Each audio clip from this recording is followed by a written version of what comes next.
கடிகாரம் முல்லா செய்கிற சத்தத்தை மட்டும் கேட்டுக்கிட்டு ஒரு பழைய மேஜையில் உட்காந்துருக்கும்போது 3 மணிக்கு அவுரங்கசீப் தினமும் எந்திரிச்சு என்ன பண்ணுவார்? ராத்திரி ஃபுல்லாக தூக்கம் வராமல் இருக்க அவுரங்கசீப் அப்படியே மண்டைக்குள்ளே என்ன தான் அவர் நினச்சிக்கிட்டு இருக்காரு? நிறையா வஞ்சகத்தாலேயும் துரோகத்தாலேயும் பேராசையாலேயும் செத்துப்போன எத்தனையோ அரசர்கள் இந்த நாட்டை ஆண்டிருந்தாலும் 93 வயசுக்கு மேலேயும் உயிரோடு இருந்து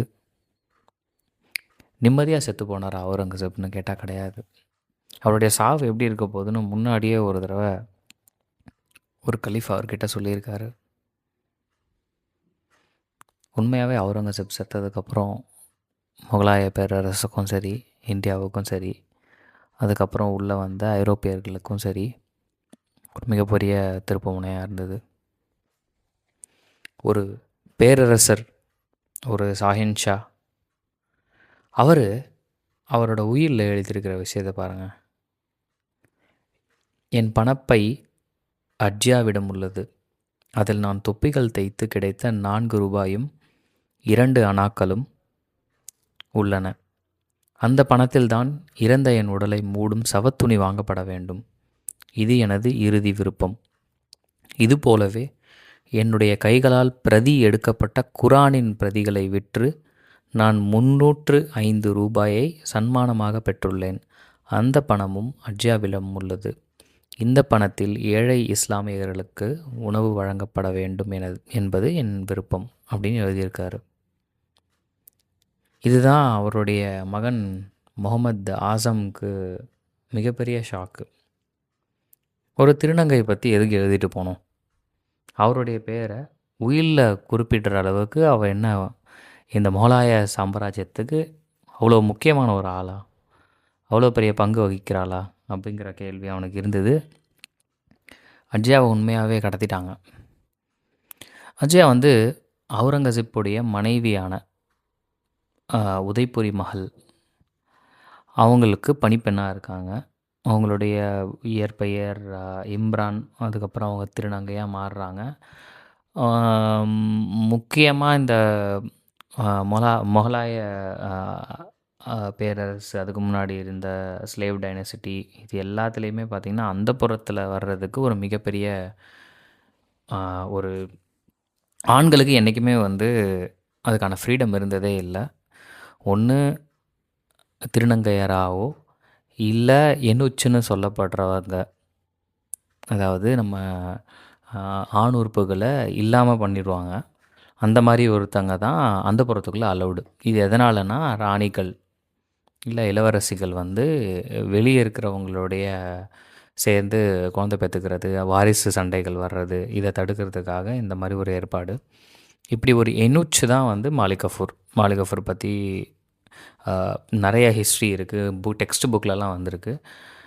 இந்த மாதிரி பல்வேறு திருநங்கைகளை கொண்ட பணிப்பெண்களாக கொண்ட அந்தப்புறங்கள் முகலாய சாம்ராஜ்யத்தில் ரொம்ப நிறைய. அவுரங்கசீப் போர்லேருந்து ஒரு தடவை திரும்ப டெல்லிக்கு வந்ததுக்கப்புறம் ஒரு கடுமையான வலி, ஒரு பெரிய வண்டு கொட்டின ஒரு வலி. அரண்மனை வைத்தியர் ரொம்ப நேரமாக வச்சு பார்க்குறாரு.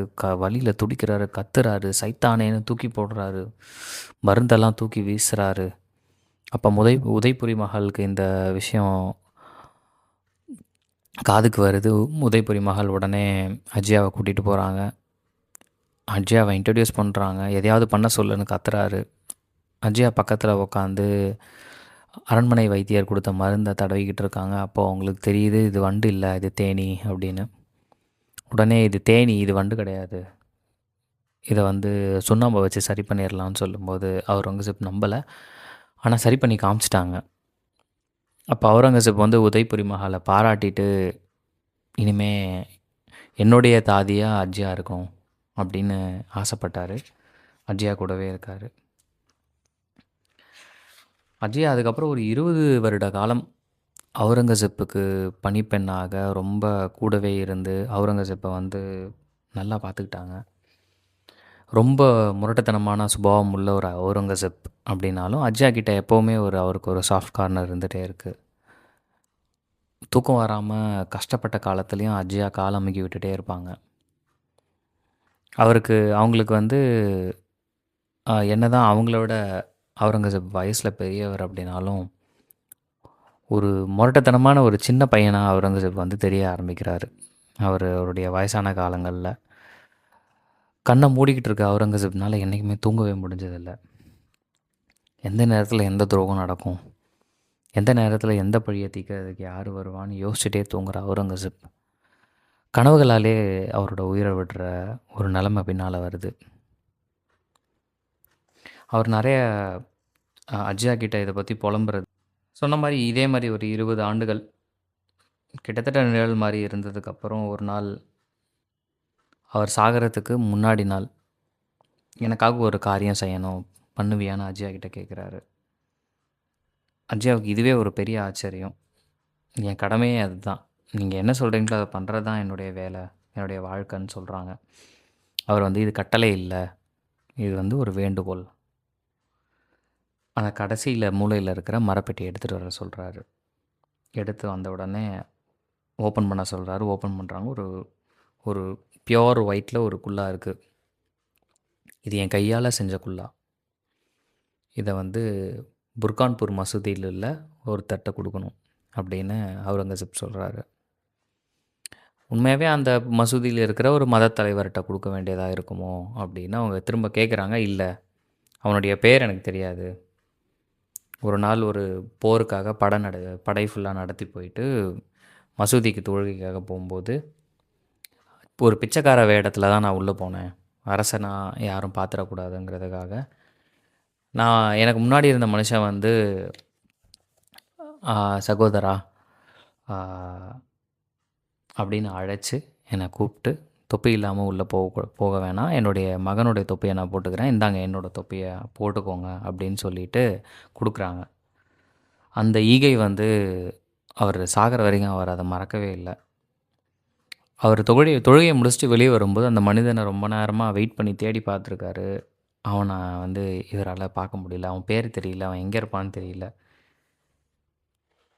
அதனால் என் கையால் செஞ்ச இந்த வெந்நீரை குல்லாவை தொப்பியை அவர்கிட்ட கொடுக்கணும்.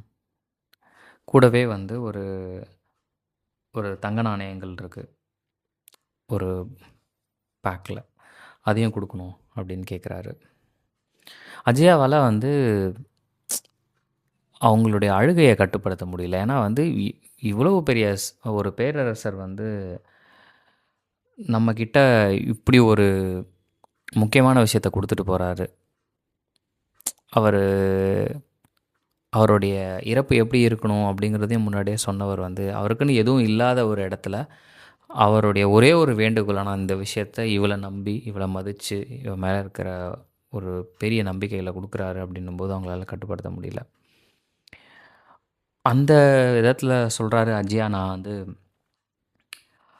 13 வயசுலேயே வந்து அம்மா போயிட்டாங்க. தாயோட அன்பு இல்லாமல் எவ்வளோ வெறுமையில் இருந்திருக்கேன். எனக்கு எப்போவுமே தாயாக நீ மட்டும்தான் இருந்திருக்க. கண்ணை மூடி யாராவது பக்கத்தில் நமக்காக இருப்பாங்களா அப்படின்னு பயந்த காலத்துலேயும் நடுங்கின காலத்துலேயும் தூக்கம் வராத காலத்துலேயும் நீ மட்டும்தான் இருந்திருக்க. இந்த உலகமே வந்து பெண்களோட அன்பால் மட்டும்தான் உயிரோடு இருக்குது. அதை எப்போவுமே நான் வந்து உதாசீனப்படுத்தி தான் இருந்திருக்கேன். இவ்வளோ அன்பு என்கிட்ட காட்டுற வேறு எந்த உயிரும் இங்கே இல்லை அப்படின்னு அவுரங்கசீப் சொல்கிறாரு. அவங்களுக்கு என்ன சொல்கிறதுன்னு தெரியல. ஒரு அடிமைக்கிட்ட வந்து இவ்வளோ நீங்கள் அன்பு காட்டுறது என்னால் நம்பவும் முடியல, ஏற்றுக்கொள்ளவும் முடியல. இது இவ்வளோ அவசியம் இல்லை அப்படின்னு சொல்கிறாங்க. அதுக்கப்புறம் உனக்கு என்ன வேணும் கேளு, இது வரைக்கும் நீ எதுவும் கேட்டதில்லை என்கிட்ட, கேளுன்னு கேட்குறதுக்கு அஜ்யா சொல்கிறாங்க, உங்கள் உயிலில் வந்து எங்கேயாவது என்னுடைய பேரை குறிப்பிடுங்க, அது போதும் அப்படின்னு சொல்கிறாங்க. அவுரங்கசீப் சொல்கிறாரு, இப்போவே எழுதுறேன்னு சொல்லிட்டு தான் உயிலில் அஜ்யாவை பற்றி எழுதுகிறாரு. அதுக்கப்புறம் அஜ்யா கிட்டே என்ன ஒரே ஒரு தடவை சகோதரான்னு கூப்பிட முடியுமான்னு கேட்டதுக்கு சகோதரா அப்படின்னு அஜ்யா அழைக்கிறாங்க. அஜ்யா வந்து ஆ, அவுரங்கசீப்பினுடைய மகள். அவங்களுக்குமே வந்து ரொம்ப க்ளோஸு. அவங்களுடைய பேர் வந்து மக்ஃபி. மக்ஃபி பற்றி முன்னாடி ஒரு பாட்காஸ்ட்டில் பேசியிருந்தேன். அவுரங்கசீப்பினுடைய மகள் கூட அவர் ரொம்ப ரொம்ப அன்பாகவும் பாசமாகவும் பல வருடங்கள் இருந்திருக்காங்க. அவங்க ரொம்ப அழகாக கவிதை எழுதுவாங்க. அந்த கவிதையெல்லாம் வந்து பாட்டாக முகலாய சாம்ராஜ்யத்தில் நிறைய பேர், அதாவது ஈவன் பொதுமக்கள் வரைக்கும் அந்த பாட்டுகள் வந்து ரொம்ப ஃபேமஸாக இருந்தது. ஜெபுன்னிசா அவங்க பேர். அவங்க வந்து மக்ஃபி அப்படின்ற ஒரு பென் நேமில் புனை பெயரில் வந்து இந்த பாடல்களை எழுதிட்டு இருக்காங்க. மக்ஃபின்னா அது வந்து ஹிடன் ஜெம் அப்படின்னு அர்த்தம்.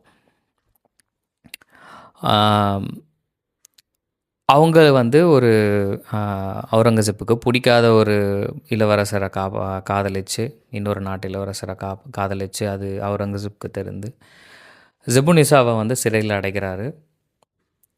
அஜியா வந்து எப்படியாவது அவளை வெளியே கொண்டு வந்துடணும்னு நிறைய முயற்சிக்கிறாங்க. அவகிட்ட போய் சொல்கிறாங்க, உங்கள் அப்பாவை பற்றி உனக்கு தெரியும், நான் சொல்லி அவர் கேட்க போகிறதில்ல, யார் சொல்லியும் அவர் கேட்க மாட்டார், எனக்காக ஒன்றே ஒன்று பண்ணு, உங்கள் அப்பா உன்னை வெளியே விட்டுருவாருன்னு சொல்கிறாங்க. மக்ஃபி என்ன கேட்குறாங்கன்னா, நீ என்னை கவிதை எழுதக்கூடாதுன்னு சொல்லுவார், அதுதானே கேட்க வந்திருக்க, இனிமேல் நான் கவிதை எழுதக்கூடாது. என்னால் கவிதை எழுதாமல் இருக்க முடியாது. எவ்வளவு பெரிய பேரரசனாக இருந்தாலும் அடிமைகள் வேணால் பேச்சை கேட்டு கட்டளைக்கு பணிஞ்சு போகலாம், காற்றெல்லாம் ஒன்றும் யாருக்கும் பணிஞ்சு போகாது, அந்த மாதிரி நானுன்னு போய் சொல்லு அப்படிங்கிறாங்க.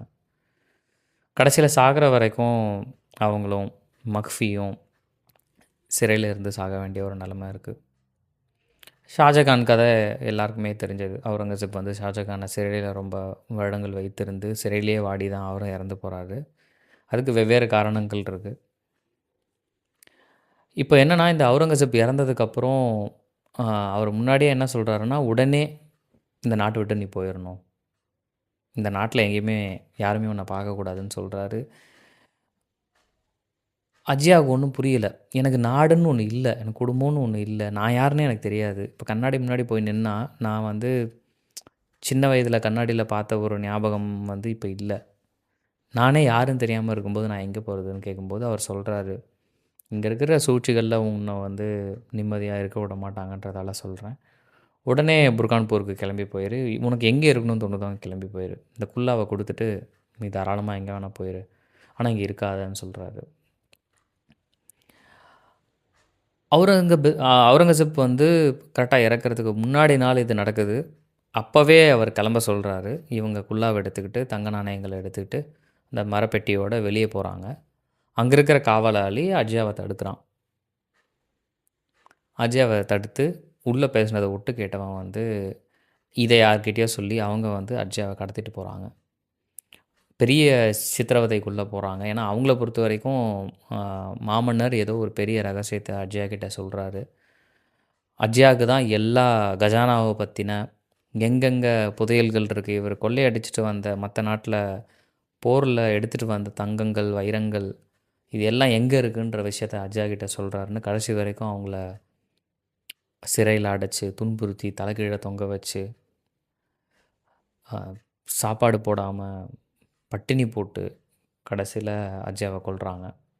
ஆனால் அஜயா என்ன பண்ணுறான்னா, சாமர்த்தியமாக அந்த குல்லாவையும் அந்த தங்க நாணயத்தையும் மரப்பெட்டியோட இன்னொரு ஒரு தாதிக்கிட்ட கொடுத்து புர்கான்பூருக்கு அனுப்புகிறா. புர்கான்பூர் போயிட்டு மசூதி வாசலில் வெயிட் பண்ணிகிட்டு இருக்க அந்த பொண்ணை அங்கே வந்த ஒரு காவலாளி கழுத்தை அறுத்து போட்டு அந்த தங்க நாணயத்தை பெட்டியோடு தூக்கிட்டு போகிறான். அந்த சைடு நடந்து வர ஒரு பிச்சைக்காரன் வந்து அந்த வெண்ணிற குல்லாவை கீழே இருந்து எடுத்து இருந்த அழுக்க தட்டி பார்த்துட்டு நல்லா இருக்குன்னு தலையில் அணிஞ்சிக்கிட்டு தொழுகைக்கு போகிறான். அந்த பிச்சைக்காரனுக்கு தெரியாது அந்த குல்லா வந்து மாமன்னர் ஷாஹின் ஷா அவுரங்கசீப் கையால் தைச்ச குல்லா அப்படின்னு.